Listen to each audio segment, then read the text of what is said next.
जाना मोहिनी पिता तजऊ भगवाना चले जात मुनि दीन दिखाए सुनि ताड़का क्रोध कर धाई ये कहीं बान प्राण हरि लीना दीन जान दई निज पद दीना तब ऋषि निज नाथ जी चीनी विद्या निधि कहा कहूँ विद्या दीनी जाते लागन क्षुधा पिपासाय तुलित बल तनु तेज प्रकाशा आयुध सर्व समर्पिके प्रभु निज आश्रमयान कंद मूल फल भोजन दीनी भगत हित जानी प्रातः कहा मुनि सन रघुराई निर्भय यज्ञ करहु तुम जाई होम करन लागे मुनि झारी आपुर है मख की रखवारी सुनि मारे च निशाचर क्रोही लय सहाय धावा मुनि द्रोही बिनु परवान राम तहि मारा सत जो जनगा सागर पारा पावक सर जो बाहु मुनि मारा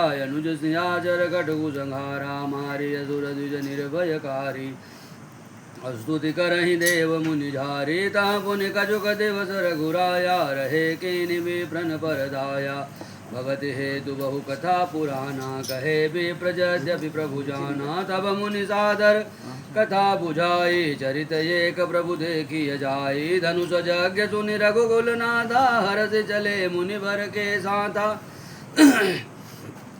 आश्रम एक देखि मग माहि खग मृग जीव जंतु तह नाही पूछा मुनि शिला प्रभु देखी सकल कथा मुनि कहा विषेखी गौतम नारे श्राप बस उपल देह धरि धीर चरण कमल रज चाहते कृपा करहु रघुबीर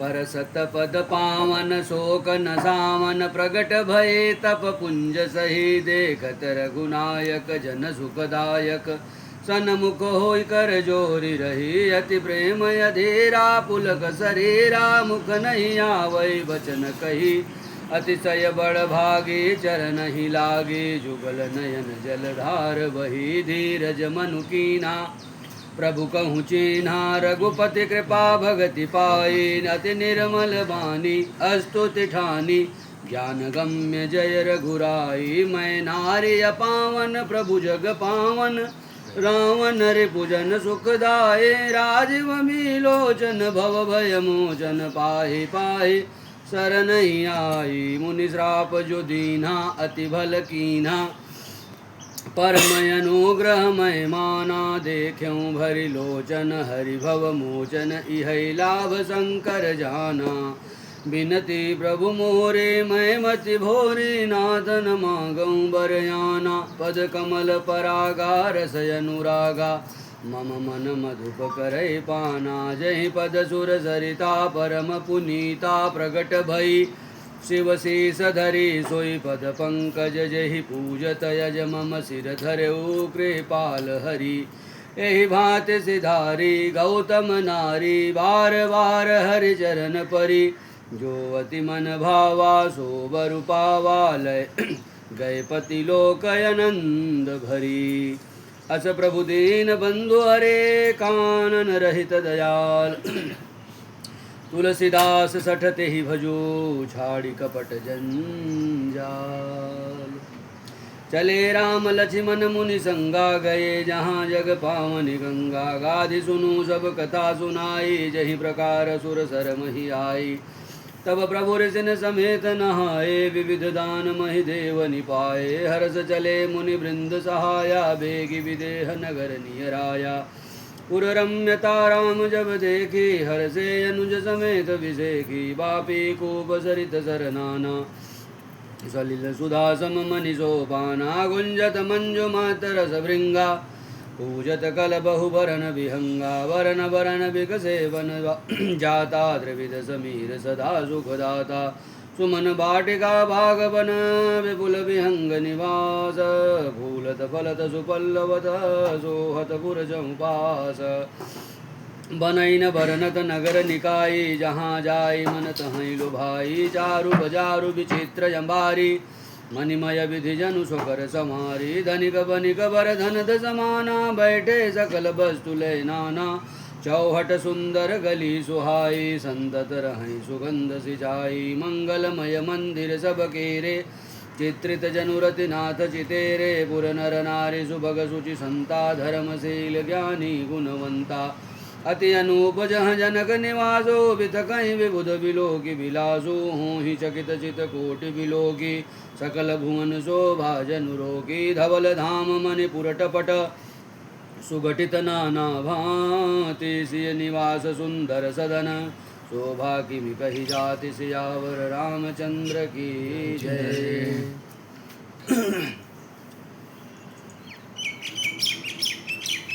महाराज दशरथ जी ने अपने बुद्धि में विचार किया वशिष्ठ मुनि के संकेत से कि सत्य बात है जो मैंने प्रण लिया है। रघुकुल रीति सदा चली आई, प्राण जाए पर वचन न जाए। अगर जो वस्तु अपनी नहीं है उस पर अधिकार कैसा? अपनी वस्तु पे आप अधिकार दिखा सकते हैं, लेकिन जो अपना नहीं है उस पर अधिकार दिखा सकते हैं? नहीं दिखा सकते। तो उनको विचार ये दिलाया वशिष्ठ मुनि जी ने कि जिसको आप अपना ज्येष्ठ पुत्र मानते हो वास्तव में आप उसको दान कर चुके, तो उस पर अपना अधिकार दिखाओगे, फिर ये बात ठीक नहीं है। इसका भान होते ही महाराज दशरथ ने राम और लक्ष्मण दोनों को सौंप दिया। किसको? विश्वामित्र महामुनि ज्ञानी को, कि प्रभु आप इनको अपने साथ ले जाइए और आप ही अब इनके पिता के रूप में हैं। अब ये आपके पुत्र के समान हैं, आपकी आज्ञा का अनुकरण ये करेंगे। और ये बात अपने पुत्रों को भी बता दिया। अरुण नयन उर बाहु विशाला नील जलज तनु श्याम तमाला। विश्वामित्र जी अब उनको ऐसा लग रहा है जैसे नीलमणि का पूरा पर्वत उनको मिल गया। इतने से नीलम की कीमत लाखों में होती है, तो जो नीलमणि का पर्वत होगा उसकी कितनी कीमत होगी। और उतना बड़ा धन जिसके पास आएगा उसका मन का उत्साह कैसा रहेगा। वैसा ही उत्साह इस समय विश्वामित्र मुनि का है। बाबा लिखते हैं कि वो उचक उचक के चल रहे हैं। श्याम गौर सुंदर दो भाई विश्वामित्र महानिधि पाए। विश्वामित्र जो महाराज हैं ऐसा लगता है महानिधि पा गए हैं, मतलब उससे बड़ा खजाना कोई होगा नहीं दुनिया में जितना बड़ा खजाना उनको मिला है। प्रभु ब्रह्मण्य देव मैं जाना, कहते हैं कि भगवान जो हैं वो ब्राह्मणों के हित के लिए ही अवतार लिए हैं, बाकी दूसरा हित उनका नहीं है। क्यों? मोहिनीत पिता तजऊ भगवाना, मेरे हित के लिए इन्होंने अपने पिता को त्याग दिया। पिता को छोड़ के ही आ रहे हैं ना, तो मेरे लिए ही इन्होंने अवतार लिया। चले जात मुनि दीख दिखाई सुनी ताड़का क्रोध कर दिखाई। मुनि के साथ भगवान राम लक्ष्मण जा रहे हैं, तब तक ताड़का नाम की राक्षसी जंगल में देखती है, प्रकट होकर के बड़े जोर से हुंकार भरती है। एक ही बाण प्राण हरि लीना, वो जोर से चिल्लाती है, इतने में एक बाण टुपुक से लग जाता है। और होता क्या है, दीन जान तह निज पद दीना, तुरंत जमीन पे धराशायी होती है। और उसका जो आत्मा है उसकी आत्मा शरीर छोड़ करके भगवान के धाम चली जाती है। क्यों? जब मृग को मारने पर मृग को सुरपुर मिल रहा है, तो ये तो राक्षसी है। जाते लागन क्षुधा पिपासा अतुलित बल तनु तेज प्रकाशा। एक ऋषि निथ नाजहि चीन्हा विद्या निधि कहूँ विद्या दी। जाते ही विश्वामित्र मुनि महाराज अपने आश्रम में पहुँचते ही न पहले पानी, न नाश्ता, न समोसा, न चाय। पहले कहे आप योग्य हैं, बैठिए, सारी विद्या पहले मैं आपको दे दूँ अपनी, जो मैंने अब तक अर्जित किया है। क्यों? एक बाण का प्रभाव उन्होंने देखा था। जो ताड़का बार बार परेशान करती थी, एक बाण में उसको समाप्त कर दिया। तो उनको लगा कि अब इनसे ज़्यादा योग्य कोई नहीं है, और सिक्योरिटी चीफ उन्हीं को बनाया जा रहा है, तो बाकी आकी जो ज्ञान है सब इन्हीं को दे दिया जाए। तुरंत उन्होंने जाते लागन क्षुधा पिपासा, कुछ नहीं, खाना पीना सब दूर है, पहले विद्या दे दिए। क्यों? जब योग्य व्यक्ति मिलता है ना, तो लगता है जिसके पास कुछ है उसको लगता है कि कितना जल्दी मैं इसके हवाले सब कुछ कर दूँ, उसमें विलम्ब नहीं करता वो। आयुध सर्व समर्पिके प्रभु निज आश्रम यानी, कंद मूल फल भोजन दीन भगत हित जानी। सारा कुछ अस्त्र शस्त्र उनको सौंप दिया, और देने के बाद तब अपने आश्रम में उनको कंदमूल फल इत्यादि की व्यवस्था करवा के दिलवाए मुनि, उसके पहले नहीं। प्रात काल मुनि सन रघुराई, निर्भय जग करहु तुम जाई। सवेरा हुआ, भगवान राम ने मुनि के चरणों में प्रणाम करके कहा कि हे मुनिवर, अब आप निर्भय होकर यज्ञ करिए। अब यहाँ हमारी सिक्योरिटी Z++++ वाली सिक्योरिटी चल रही है, कोई दिखेगा नहीं। होम करन लागे मुनि झारी, आप रहे मख की रखवारी। मुनि लोग यज्ञ करने लगे, भगवान यज्ञ की रखवारी में लग गए। सुनि मारीच निशाचर क्रोही, यज्ञ की आहुतियों को देते समय जो ध्वनि आती है स्वाहा स्वाहा, इस प्रकार की वाणी सुना तो मारीच जो है तुरंत वहाँ प्रकट हो गया। लय सहाय धावा मुनि द्रोही, और उसने हड्डियों का टुकड़ा लेकर के यज्ञ की तरफ दौड़ा है, यज्ञ में मैं डाल के विध्वंस कर दूंगा। बिनु फर बाण राम तहि मारा, भगवान राम ने जो बाण होता है उसका नुकीला भाग तोड़ के फेंक दिया, सिर्फ बिना फर के बाण उठा करके और उसको मारा। एक बाण मारा, हुआ क्या, सत जोजन गा सागर पारा। वहां से मारा है और समुंदर के किनारे आकर के वो गिरा है धड़ाम से। मार्य असुर दुज निर्भयकारी, अस्तुत करहि देव मुनि झारी। पावक सर सुबाहु पुनि मारा, अनुज निशाचर कटुक संहारा। और उसके बाद सुबाहु जब आता है, सुबाहु नाम का भी एक राक्षस था जो परेशान कर रहा था, भगवान ने उसको भी मार दिया है। उसके बाद मुनियों का जो है मन जो है निर्भय हो गया है। यज्ञ संपूर्ण हुआ, तहाँ पुण्य कछुक दिवस रघुराया, रहे कीन्ह विप्रन परदाया। कुछ दिन तक भगवान वहाँ रहे, विप्रों की सेवा किए, नाना प्रकार के कथा पुराण भगत हेतु बहु कथा पुराना, कहे विप्र यद्यपि प्रभु जाना। यद्यपि भगवान जान रहे हैं, फिर भी ब्राह्मणों ने अपने अपने हिसाब से कथा सुनाई और भगवान ने बड़े चाव से उसको सुना है। तब मुनि सादर कहा बुझाई, चरित एक प्रभु देखी हैं आई। मुनिवर ने कहा कि हे रघुनाथ, आओ तुम्हें एक जगह मैं ले चलता हूँ। वो जगह क्या है, कहे बहुत ही विचित्र स्थान है। धनुष यज्ञ सुनि रघुकुल नाथा, हरसि चले मुनिवर के साथा। कहे वहाँ धनुष यज्ञ हो रहा है। कहे महाराज हमने अश्वमेध सुना, वाजपेय सुना, धनुष यज्ञ नहीं सुना। कहे इसीलिए मैंने कहा कि बड़ा विचित्र स्थान है, चलो वहाँ हम चलते हैं। मुनिवर के साथ दोनों भाई धनुष यज्ञ के लिए प्रस्थान कर जाते हैं। आश्रम एक दीखि मख माही, खग मृग जीव जंतु तह नाही। एक वहाँ से चलने के पश्चात रास्ते में एक आश्रम दिखाई देता है। आश्रम तो बड़ा सुंदर बना हुआ है, लेकिन मुरझाया मुरझाया सा।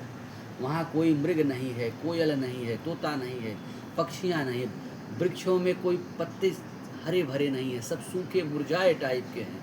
लताओं में पुष्प लगे हैं लेकिन कोमल सुकोमल नहीं है, मुरझाए हुए हैं। पूछा मुनि शिला प्रभु देखी, सकल कथा मुनि कहा विसेखी। और आश्रम के आंगन के प्रांगण के बीचों बीच में एक बड़ी सी शिला पड़ी हुई है। भगवान राम ने शिला की तरफ इशारा करते हुए कहा, मुनि एक कैसा परम विचित्र आश्रम है, क्या हो गया यहाँ, ऐसा क्या हुआ किस प्रकार का, और ये बीच में शिला क्यों रखी हुई है।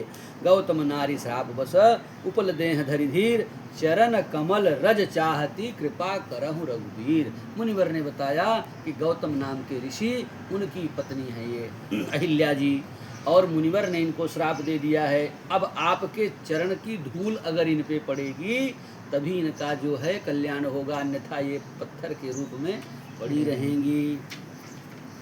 बाबा लिखते हैं, परसद पद पावन शोक न सामन, प्रगट भय तप पुंज सही। कहते हैं कि भगवान राम ने, अब देखिए मर्यादा यहाँ बड़ी अलग है। गौतम ऋषि कौन है, गौतम ऋषि कौन है, ब्राह्मण है। उनकी पत्नी क्या है, ब्राह्मण की पत्नी गुरु के रूप में गुरु माता भी हुई, ब्राह्मणी हुई। भगवान कौन है, क्षत्रिय। पैर से कैसे छुएंगे, अपराध हो जाएगा। तो क्या कहते हैं, लिखते हैं बाबा, चरण कमल रज चाहती। आपके चरणों में जो धूल लगी है बस वही लगेगी और ये मुक्त हो जाएंगी। बाबा आगे वही चीज लिख रहे हैं कि भगवान ने अपने चरणों को उठाया है, हवा का झोंका आया है, धूल झड़ी है, और प्रकाश पुंज के रूप में गौतम की नारी मैया अहिल्या जो है प्रकट हो जाती है। चरणों से स्पर्श नहीं किया। इसीलिए केवट आगे कहेगा कि आपके चरणों की धूल में कोई कलाकारी है। भाई चरण तो वही हैं। अगर चरण से शिला स्पर्श करके पत्थर बनती तो चरण तो कितना भी धो दो, चरण तो चरण ही रहेंगे।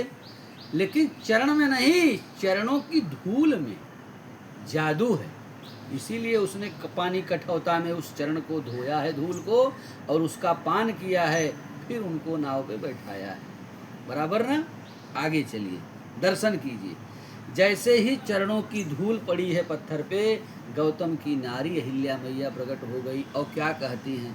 भांति भांति से भगवान की स्तुति कहती हैं और कहती हैं कि मुनि अति भल कीन्हा, श्राप जो दीन्हा, अब तक नहीं, लेकिन मुझे अब लग रहा है कि मेरे कल्याण के लिए मेरे पति ने मुझे श्राप दिया, और बहुत बढ़िया किया जो श्राप दे दिया, क्योंकि अगर वो श्राप न देते तो ये सौभाग्य मुझे न मिलता प्रभु। इस प्रकार से भगवान की स्तुति करती हैं और भगवान से कहती हैं कि मैं मति भोरी, मेरी बुद्धि जो है बड़ी छोटी है और मैं बहुत भुलक्कड़ हूँ, तो हे प्रभु इसके पहले मैं सब कुछ भूल जाऊं, मैं आपसे मांगती हूं कि जिन चरणों से निकस सुरसरी, जिन चरणों से गंगा निकली हैं, उस गंगा को भगवान शिव ने अपने सर पे धारण किया है, मेरी प्रीति जन्मों जन्म तक उन्हीं चरणों में निरंतर बनी रहे, यही वरदान मुझे दे दीजिए। इसके पहले कि मैं भूल जाऊं, उनको भी खतरा था कि जरा सा मुस्की यही है और सब सृष्टि बदल जाएगी। तो भगवान मुस्कुराएं, माया का प्रभाव चले, इसके पहले उन्होंने ये बात रख दी। भगवान ने कहा बिल्कुल ऐसा ही होगा, और कहाँ गई? भगवान ने उनको कहाँ भेज दिया? उनके पति के लोग भेज दिया, अपने बैकुंठ गोलोक स्वर्ग ब्रह्म पितृलोक नहीं भेजा है, उनके पति के लोग भेज दिया है।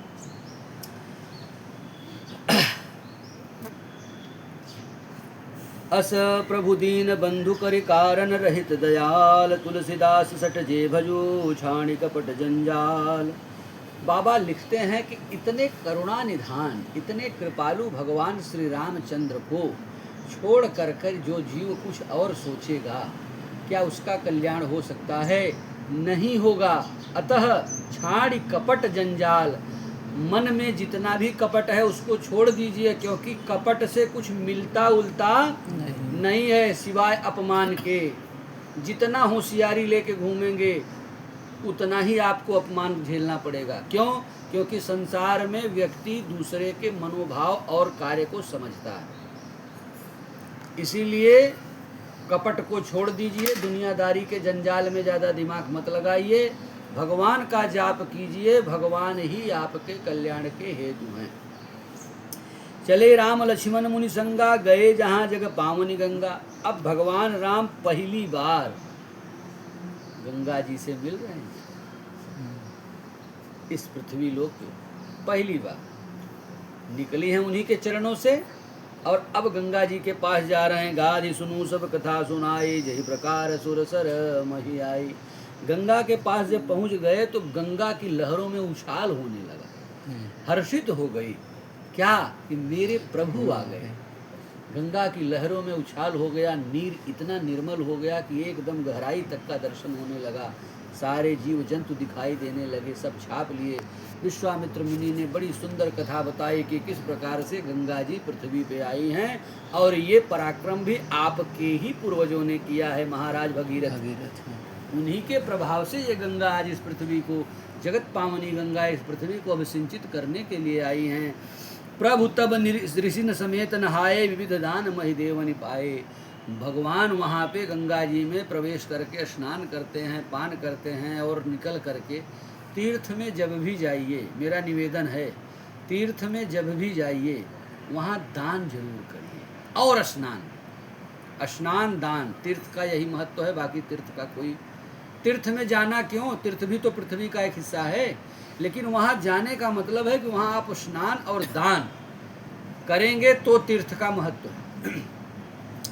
आजकल एक बड़ा विषय है, लोग अपने अपने मन से, हालांकि उत्तरकांड में इसका विवेचन भगवान महादेव ने कागभूषुंडी जी के श्रीमुख से और बाबा तुलसीदास की लेखनी के माध्यम से कर दिया है कि दम्भिन निजमन कल्पित प्रकट किन्न बहुपंथ, जिसको जो मन में आएगा उसी को धर्म मान लेगा, जिसको जो मन में आएगा धर्म मान लेगा। लोग कहते हैं जीव जंतु, कोई व्यक्तिगत टिप्पणी नहीं है, लेकिन सत्य है, धर्म धर्म ही है। धर्म क्या है? कहें जो वेद कहता है वही धर्म है। जो वेद कहता है वही धर्म है। संविधान क्या है? जो संविधान में लिखा है वो संविधान है। आप अपने मन से कायदा बनाएंगे, संविधान बोलेगा नहीं हम इसको नहीं मानते। इसके लिए आप 2/3 बहुमत से सरकार बनाइए, संशोधन करिए, हम में लिख दीजिए, हम मान लेंगे। तो धर्म धर्म है जो वेद में लिखा है। आजकल लोग अपने मनमाना ढंग से धर्म का विवेचन करने लगे हैं। अरे मैं ये करता हूँ, दूसरे को पीड़ा न देना धर्म है। अब दूसरे को मदिरा पीने में सुख मिल रहा है, आप नहीं दे रहे हैं, उसको पीड़ा हो रही है, तो क्या करेंगे? पिलाएंगे? जीव जंतुओं पे दया करना धर्म है, ठीक है। विष खोपड़ा पालेंगे, मगरमच्छ पालेंगे, करिए ना दया उसके ऊपर, भूखा मर रहा है भाई। वहां दया कहाँ चली जा रही है आपकी? स्वार्थ आ जाए। ये धर्म नहीं है। धर्म जो वेद कहता है, जो शास्त्र कहता है, वो धर्म। तो इसलिए आप कभी भी, मेरा निवेदन सबसे है जो सुन रहे हैं, जब भी आप तीर्थ में जाएं तो वहाँ स्नान दान अवश्य करिए। संभव हो दोनों करिए, न संभव हो तो एक तो करिए ही करिए। इसीलिए उस तीर्थ का महत्व होता है। तीर्थ में इसीलिए जाया जाता है। भगवान राम वहाँ विधिवत स्नान करते हैं और दान करते हैं।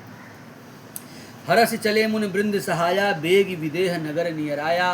हंसते प्रसन्नता के साथ नाना प्रकार की कथा गुरु के मुख से सुनते हुए भगवान आगे बढ़ गए और पहुँचते पहुँचते अब मिथिला नगर, महाराज जनक जी का नगर जो है समीप आ गया है।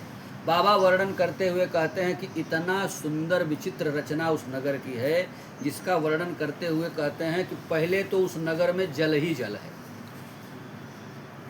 मिथिला नगर में बापी, कूप, तड़ागा, बावड़ी है, कुआं है, तालाब है और नदियां हैं। मतलब जल की बड़ी प्रचुरता है वहाँ। तो विशेषता ये होती है, जहाँ जल की प्रचुरता होती है वहाँ वनस्पतियाँ भी बहुत होती हैं। मतलब वहाँ हरा भरा होगा, मतलब वहाँ के जीव हिष्ट पुष्ट होंगे। जब खाएंगे पिएंगे तो खूब फिट भी रहेंगे, और जब हिष्ट पुष्ट होंगे तो चेहरा मोहरा भी सुंदर दिखेगा। बाबा वर्णन करते हुए कहते हैं कि ऐसा लगता है कि कामदेव ने अपने अलग अलग रूपों में यहाँ निवास कर लिया है। मतलब वहाँ के नर नारी इतने सुंदर हैं। धनिक बनिक बर धनद समाना, बैठे सकल वस्तु लई नाना। और जब कृषि होगी, सारा तत्व जो है जीवनोपयोगी वो इसी पृथ्वी से होता है। और उसको पैदा करने का उपक्रम क्या है? कहीं जल है, जल होगा तो कृषि बढ़िया होगी, और जब कृषि होगी तो नाना प्रकार के फल हुए, अन्न हुए इत्यादि सारा कुछ पैदा होगा। तो कहते हैं जो धनिक वणिक हैं, जो धनवान और बनिए लोग हैं, वो नाना वस्तुओं का दुकान खोल खोल करके बैठे हैं। रंग बिरंगी दुकान है, सुंदर एकदम। चौहट सुंदर गली सुहाई, संतत रहें सुगंध सिंचाई। जो चौराहे हैं वो साफ सुथरे हरे भरे हैं, वहाँ पे सुगंध द्रव्यों का छिड़काव किया गया है, खुशबू आ रही है वहाँ से। पुर नर नारी सुभग सुनि संता, धर्मशील ज्ञानी गुणवंता। जिसके ऊपर दृष्टि जा रही है वही विद्वान और समझदार प्रतीत हो रहा है, साफ सुथरा। ऐसा नहीं है कि कोई गंधौरा वहाँ घूम रहा है, नहीं, साफ सुथरा एकदम चेहरा देख के लग रहा है कि नहीं ये ज्ञानी हैं, विवेकी हैं। अति अनूप जह जनक निवासु, बिथ कहीं विबुध बिलो की विलास। कहते हैं और महाराजा जनक का जो निवास स्थान राजमहल है, उसकी तो शोभा ही क्या कहना। वो तो ऐसा लग रहा है जैसे अमरावती जैसी लग रही है। होत चकित चितकोट विलोकी, सकल भुवन शोभा जनु रोकी। ऐसा लग रहा है जब आंखें वहाँ पहुँच जा रही हैं तो आंखें स्वतः ही वहाँ विश्राम ले रही हैं। कहाँ? महाराज जनक जी के महल के पास। इतना सुंदर, इतना दिव्य उसकी संरचना बनाई गई है। इस प्रकार से जनकपुरी के नगर का वर्णन चल रहा है। हम लोग भी इस नगर वर्णन का आनंद लेते हुए कल पुनः इस कथा को कहेंगे। सियावर रामचंद्र की जय। हरे राम राम राम हरे हरे, हरे राम राम राम हरे हरे। हरे कृष्ण कृष्ण कृष्ण हरे हरे, हरे कृष्ण कृष्ण कृष्ण हरे हरे। हरे राम राम राम हरे हरे, हरे राम राम राम हरे हरे। हरे कृष्ण कृष्ण कृष्ण हरे हरे,